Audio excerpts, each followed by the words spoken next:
Letters రాస్తుంది బాలు అని బాలు మీద నింద వేసిన మనోజ్, బాడీగార్డ్ని మనోజ్ని చితక్కొట్టిన బాలు. అసలు ఇదంతా ఎలా జరగబోతుందో తెలుసుకోవాలనుకుంటే ఇప్పుడే మా ఛానల్ తప్పకుండా సబ్స్క్రైబ్ చేసుకుని మా వీడియోని ఒక లైక్ చేయండి. పక్కనే ఉన్న గంట సింబల్ మీద క్లిక్ చేసి నోటిఫికేషన్స్ ఆల్లో పెట్టుకోండి. అప్పుడే మేము చేసే వీడియోలు మీకు రోజు వస్తాయి. ఏం కాదు, ఇదంతా వాడే చేసుంటాడు. నేనంటే వాడికి బాగా కుల్లి, బాగా డబ్బులు సంపాదిస్తున్నానని కుల్లి వాడికి అనిక మనోజ్ అంటుంటే, అవునవును చాలా లక్షలు సంపాదించేస్తున్నారు కదా, అందుకే నా బంగారం తీసుకువెళ్ళి తెలియకుండా అమ్ముకుని దొబ్బేశారు ఆ నగలన్నీ అని చెప్పేసి మీనా అంటుంటే, మీనా ఆల్రెడీ 2 లక్షలు ఇచ్చేసాం కదా అనిక. రోహిణి అంటుంటే, నేను ఇప్పుడు మీరు ఇచ్చారు ఇవ్వలేదని చెప్పట్లేదు, ఏదో మీ ఆయన సంపాదించేస్తున్నారని మా ఆయన కుళ్ళిపోతున్నారని చెప్పేసి అంటున్నారు కదా, దాని గురించి మాట్లాడుతున్నాను. అంత కుళ్ళిపోయే వారే అయితే మీకు అసలు అక్కడ షోరూమ్ గురించి ఎందుకు చెప్తారు? మా ఆయన పని మా ఆయన చేసుకుంటారు, కానీ ఏదో డబ్బులు ఉన్నాయి కదా కష్టపడి సంపాదించుకుని లాభం తెచ్చుకుంటారేమో అనుకుంటే మీరేమో తిరిగి మళ్ళీ ఈయన మీదకే వస్తున్నారు. అయినా లెటర్స్ రాసింది ఆయన అని చెప్పి ఒక స్వామీజీ చెప్తే నమ్మేస్తారా? ఆధారాలు రుజువులు ఏం అవసరం లేదా అని మీనా అంటుంటే, ఆ స్వామీజీ చాలా బలమైన స్వామీజీ, చాలా బాగా చెప్తారు, చాలామంది ఆయన్ని నమ్ముతున్నారు, కానీ నేను నమ్మకూడదని ఏమన్నా రూల్ ఏమన్నా ఉందా? నేను వెళ్ళిన వెంటనే రోహిణి పేరు చెప్పగలిగాడు, తను నా పేరు చెప్పగలిగాడు, మన ఇంట్లో ఏమేమి ఉన్నాయో అవన్నీ చెప్పగలిగాడు. అలాంటిది లెటర్ రాసింది బాలు అని చెప్తే ఎందుకు నమ్మకూడదు అని మనోజ్ అంటుంటే, అవును చెప్తే నమ్మేస్తారా? అతనికి ఇంతకు ముందే మీ గురించి తెలిసేమో, మీ పేర్లు ఊర్లో తెలిస్తే సరిపోతుందా? ఆ లెటర్స్ ఎవరు రాశారో, అసలు ఎక్కడి నుంచి వచ్చాయో మీరు ఎంక్వైరీ చేయాల్సిన అవసరం లేదా? మీ ఇష్టం వచ్చినట్టు చేస్తారా అని చెప్పేసి మీనా అంటుంటే, ఆపుతావా? నీ మొగుడికి సపోర్ట్ చేసింది చాలే, వాడే రాసుంటాడు, ఖచ్చితంగా వాడే రాస్తాడు. నేను పోవాలని కోరుకునేది ఆ ఒక్కడు మాత్రమే. నా 2 కొడుకులు కొంచెం నేను బాగుండాలని కోరుకుంటారు. ఇంకో వాడు మాత్రమే నేను పైకి పోవాలని లెటర్లో కూడా రాశాడు. నేను వాడిని మాత్రం నమ్మను అని చెప్పేసి ప్రభావతి అంటుంటే, నోరు మూస్తావా ప్రభా? ముందు నిజ నిజాలంటే తెలుసుకోకుండా అలా మాట్లాడకూడదు. ముందు బాలుగాడిని ఇంటికి రానివ్వు, ఇంటికి వచ్చాక దాన్ని బట్టి మాట్లాడదాము. ఏంటండి ఇంటికి వచ్చాక మాట్లాడేది? అసలు మాట్లాడే ప్రసక్తి లేదు. వీళ్ళని ఇంట్లోంచి బయటికి గెంటేద్దాము, అప్పుడే కొంచెం మీ ఇంట్లో ప్రశాంతంగా ఉంటుంది. వాడిలా లెటర్స్ రాసి పాపం వీడిలా టార్చర్ పెడుతూనే ఉన్నాడు. ఇంకో పక్క మీనాకి శృతికి పడ్డం లేదు, వారిద్దరూ కొట్టుకుంటూనే ఉన్నారు. అందుకే వీళ్ళ ఇంట్లోంచి బయటికి వెళ్ళిపోతే మనకి ప్రశాంతంగా ఉంటుంది అని ప్రభావతి అంటుంటే, వాళ్ళ ఇంట్లోంచి బయటికి వెళ్ళిపోతే నీకు వండి పెట్టేది ఎవరు? నువ్వు వండుకుంటావా? పోనీ నీ కోడలు ఎవరైనా నీకు వండి పెడతారా? సరే అయితే పంపేస్తాను వీళ్ళని, వాళ్ళ పని వాళ్ళు చేసుకుంటారు, నీ పని నువ్వు చేసుకుందు గానిలే. అందరి బట్టలు ఉతికి డ్యాన్స్ స్కూల్కి వెళ్లకుండా ఆగిపోయి ఇంకా ఇంట్లో పనులను నువ్వే చేద్దు గానిలే అని సత్యం అంటుంటే ప్రభావతిని, సర్లేండి ఏమన్నా అంటే ఇక్కడికే వస్తారు మీరు, నేను అక్కడికి రాలేదు. మీనా ఎన్ని పనులు చేస్తుందో నీకు కూడా తెలుస్తుందిలే. నేను ఇంట్లోంచి బయటికి పంపిస్తే అప్పుడు నీకే తెలుస్తుంది ఇంట్లో పనులు ఎలా ఉంటాయో, ఎన్ని పనులు చేయాలో తెలుస్తుంది నీకు కూడా అని సత్యం అంటాడు. అమ్మో ఇదేదన్నా మళ్ళీ నాకే పడేలా ఉంది, సర్లే సైలెంట్గా ఉంటే బెస్ట్ అని మనసులో అనుకుంటుంది ప్రభావతి. అప్పుడే బాలు అయితే ఇంటికి వస్తాడు. ఏంటి మళ్ళీ హాల్లో ఓపెన్ మీటింగ్ పెట్టారు ఏంటిది అని చెప్పేసి బాలు అడుగుతుంటే, ఏం లేదండి, మీరు మీ అన్నయ్య గారికి ఏవో లెటర్స్ ఏవో రాసి పంపుతున్నారంట కదా, నేనేమన్నా లవర్నా? వీడికి ఎందుకు లెటర్స్ రాస్తాను? రాస్తే గీస్తే నీకు రాస్తాను కానీ అని బాలు అంటుంటే, రేయ్ అబద్ధాలు ఆడకరా, నిజం చెప్పు, నాకు లెటర్స్ రాస్తుంది నువ్వే కదా, నేను ఇలా వ్యాపారంలో దెబ్బతింటానని, అమ్మ గుండెపోటు వచ్చి పోతుందని, రవిగడి గురించి ఇంట్లో అందరి గురించి లెటర్స్ రాస్తుంది నువ్వే కదా. రేయ్ లెటర్స్ రాసే అవసరం నాకేంట్రా? కావాలంటే నాకు ఫుల్గా కోపం వస్తే ఒక్క కొట్టుడు కొట్టుతాను, లేకపోతే చేయి విరగొడతాను, అంతకు మించి లెటర్స్ రాసే అలవాటు నాకు లేదు. అయినా నా గురించి తెలుసుకుంటే ఇలా మాట్లాడుతున్నావేంటి నువ్వు అని బాలు అంటుంటే, ఏమో నేను సంపాదిస్తున్నానని నీ కుళ్ళు కదా, అందుకని కుళ్ళిపోయి ఇలా వేరే విధంగా భయపడదామని చెప్పేసి లెటర్స్ రాస్తున్నావేమో అని చెప్పేసి అనుకుంటున్నాను అని మనోజ్ అంటుంటే, నాకంత అవసరం లేదు. అయినా ఏమో అంటున్నావు ఏంటి? అయినా నేను లెటర్స్ రాశానని నీకెవరు చెప్పారు? ఒక స్వామీజీ చెప్పాడు అంటే స్వామీజీ చెప్తే నమ్మేస్తావా? సరే అయితే నాకు కూడా 4-5 లెటర్లు వచ్చాయి, నాకు కూడా ఆ స్వామీజీ చెప్పాడు, నువ్వే రాసావంట కదా అని బాలు అంటుంటే, రే ఎటకారం వద్దురా, ముందు నాకు తెలీదు ఈ లెటర్స్ రాసింది నువ్వా కదా, చెప్పు అని చెప్పేసి మనోజ్ అంటుంటే, నేను రాయలేదని చెప్పాను కదా, నేను రాయలేదు, అయినా ప్రతిదానికి ఎందుకు ఇలా లాగుతావు? నేనే చేశాడని ఎవడో అని చెప్తే నమ్మేశావు, నేను చేయలేదని నేను చెప్తున్నా నమ్మవా అని చెప్పేసి బాలు అడుగుతుంటే, ఏమోరా నీ మీద నాకు నమ్మకం లేదు, నువ్వే రాసుంటావు, నాకు తెలీదు, ఇంట్లోంచి బయటికి గెంటే అమ్మ వీడిని అని మనోజ్ అంటుంటే, రే ఇంట్లోంచి బయటికి పోండిరా అని ప్రభావతి అంటుంది. ఏంటి మేమెందుకు పోవాలి? అయినా నిరూపించు, అది మేమే రాశామని, ఆ చేతి రాత నాదేనని నిరూపించు, అప్పుడు వెళ్తాను ఇంట్లోంచి బయటికి. అయినా అంతలాగా రాసే అవసరం నాకు లేదు.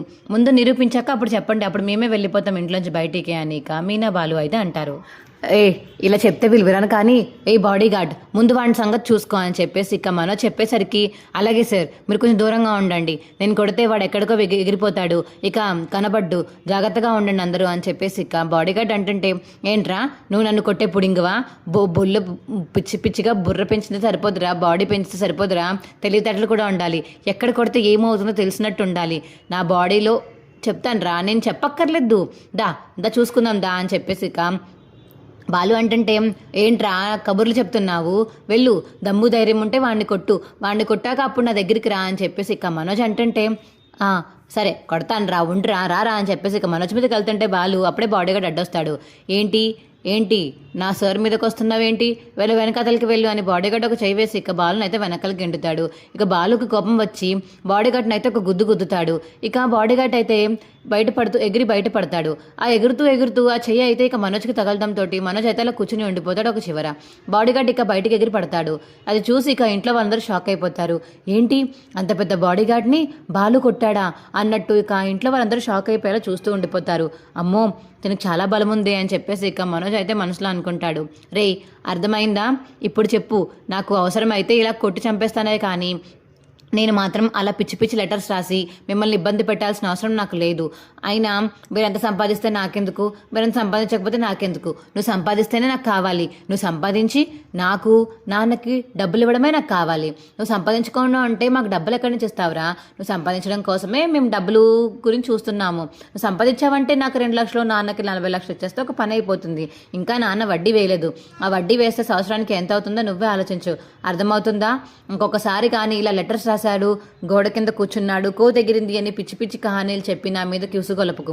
అది రాసింది ఎవడో ముందు వెళ్ళి కనిపెట్టాక వచ్చి నాకు చెప్పు, అర్థమవుతుందా? ఇంకొకసారి ఇలాంటిది ఎప్పుడైనా చూసానా, నా భార్య మీదకి నేను లేనప్పుడు కానీ ఎగిరారా మీ అందరూ, అప్పుడు చెప్తాను. ఇంట్లోంచి బయటికి గెంటేస్తారా ఏంటి, మీరు నన్ను ఇంట్లోంచి బయటికి గెంటేస్తారా? ఎందుకు గెంటుతారు? ఇది మా నాన్న ఇల్లు, మా నాన్న ఇంట్లో నేనుంటున్నాను కొడుగ్గా, ఇంట్లో సామాన్లన్నీ నేనే తెస్తున్నాను, ఆఖరికి ఇంటి ఖర్చులకి నేనే ఇస్తున్నాను, అది కూడా వండి పెట్టేది మా ఆవిడే.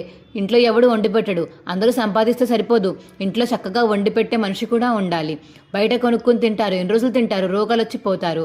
ఇంట్లో వండే మనిషి ఆ ఇంట్లోకి వండినప్పుడు తెచ్చే సామాన్లు మనిషి ఇద్దరు లేకపోతే ఏమైపోతారో మీరే ఆలోచించుకోండి. పొమ్మంటే పోతాము, మాకేమి మీతో తిట్లు తినిపించడం ఉండడం పెద్ద బాధ ఏం కాదు, మాకు చక్కగా బయటే ఉంటాము. మీనా మీ అందరికీ వండి పెట్టాల్సిన అవసరం కూడా లేదు, నేను మీనా ఇద్దరం వండుకుంటాము, తను చాలాసేపు ఖాళీగానే ఉంటుంది, ఎవరికి ఏమి చెప్పాల్సిన అవసరం కూడా లేదు. కానీ మీనా మాత్రం ఎప్పుడు ఈ ఇంట్లోనే ఉంటానని ఎందుకంటుంది? మీ సొమ్ము తినడానికా, నీతో మాటలు పడ్డానికా? నాకు అర్థం కాక అడుగుతున్నాను, మీ అందరికీ సేవలు చేస్తుంటే బాగా ఎక్కువైపోతుంది అని. ఇక బాలు అయితే క్లాస్ పీకేసి ఇక మీనాని తీసుకుని అక్కడి నుంచి వెళ్ళిపోతాడు. చూసావా, అయిందా, బాగా అయిందా? వాడు చేయలేదు ప్రభ, వాడు ఇలాంటి పనులు చేయడు అని నేను చాలాసార్లు ఇందాక నుంచి మొత్తుకుంటూనే ఉన్నాను. వాడు వచ్చి 2 పీకులు పీకేదాకా కూడా మీ ఎవరికి అర్థం కాలేదు.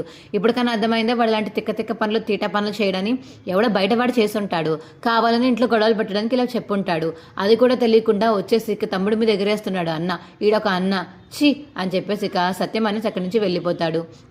ఏంటమ్మా ఇలా అయింది, నేను వీడే రాశాడు అనుకున్నాను అంటే వీడు రాయలేదా, వీడు రాయకపోతే ఏంట్రా రాశాడు అని చెప్పేసి బయటికి గింటేద్దాం అనుకున్నాను ఇంట్లోంచి, కానీ మళ్ళీ ఇక్కడ సెటిల్ అయ్యారు అని చెప్పేసి ప్రభావతి అంటుంది. అయ్యో అమ్మా ఏం పర్లేదు, పొమ్మంటే మేమే పోతామని చెప్పారు కదా, పొమ్మని చెప్పమ్మా అనేక.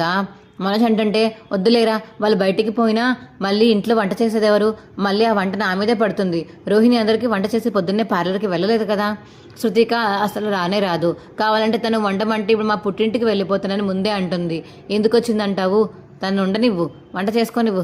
సర్లే మీరు ఎవరి పని వారు చూసుకోండి, ముందు నువ్వు వెళ్ళి నీకు లెటర్స్ రాశారు, ఎవరు రాశారో తెలుసుకో, అర్థమవుతుందా? బాలుగాడు రాయడదని క్లియర్గా అర్థమైపోయింది. వాడు ఒక గుద్దుకి వాడైతే మీకు బాడీగార్డ్ ఎగిరి పడ్డాడు. ఇక మీకు బాడీగార్డ్ కూడా అనవసరం, వాడు బుర్ర పెంచలేదు, బాడీ పెంచాడు. ఆ బాడీతో ఏం చేసుకుంటాడు, దాచుకుంటాడు, డాన్స్ చేస్తాడు, ఏదో చేసుకునేవు. ఇక మనకి బాడీగార్డ్ ఏం అవసరం లేదు, జాగ్రత్తగా ఉండండి అంతే, మీరు లెటర్ ఎవరు రాశారో తెలుసుకోండి అని ఇక ప్రభావతి అనేసి వెళ్ళిపోతుంది.